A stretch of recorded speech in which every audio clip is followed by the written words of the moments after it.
নমস্কার, চলে এসেছি নতুন আবার একটা রান্না নিয়ে। আজকে রেসিপি পালং পনির। তো আমি এখানে নিয়েছি পালং শাক, 200 গ্রাম পনিরটাকে আমি টুকরো টুকরো করে কেটে নিয়েছি। 1 কেজি দুধ থেকে 200 গ্রাম পনির বানিয়ে নিয়েছি।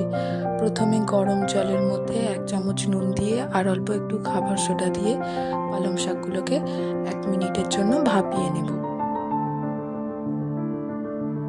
1 মিনিট পরে ওগুলোকে ছেঁকে তুলে আইস কিউব দিয়ে আর ঠান্ডা জলের মধ্যে ভিজিয়ে রাখবো, যাতে পালং পনিরের রঙটা সবুজই হয়, একদম রঙটা ঠিকঠাক থাকে। ওর মধ্যে কয়েকটা কাজুও দিয়ে দিয়েছিলাম। এরপর জল থেকে ছেঁকে ওগুলোকে বেটে নেব।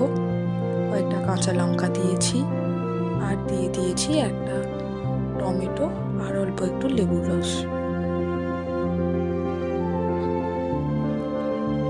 পেস্টটা বানিয়ে নেওয়ার পরে কড়াইতে দিয়েছি গরম তেল, তার মধ্যে 1 চামচ ঘি দিয়ে পনিরগুলোকে ভেজে নেব।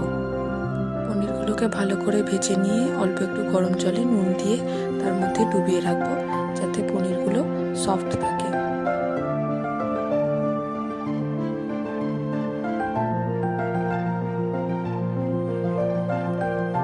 এরপর ওই তেলের মধ্যে দিয়ে দিয়েছি গোটা জিরে, দিয়েছি সামান্য আদা, ধনে গুঁড়ো, জিরে গুঁড়ো, লঙ্কা গুঁড়ো, হলুদ গুঁড়ো দিয়ে ভালো করে মশলাটা কষিয়ে নিয়েছি। এরপর আগে থেকে বানিয়ে রাখা পেস্টটা দিয়ে দেব। ওর মধ্যে স্বাদ মতো নুন, চিনি দিয়ে দেব। মশলা ধোয়া জলটাও দিয়ে দিয়েছিলাম। দিয়ে ভালো করে কষাতে হবে।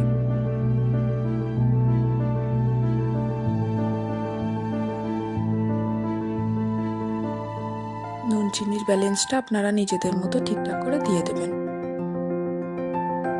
এরপর ঝোল ফুটে উঠলে ওর মধ্যে আগে থেকে ভেজে রাখা পনিরগুলো জল থেকে তুলে দিয়ে দেব।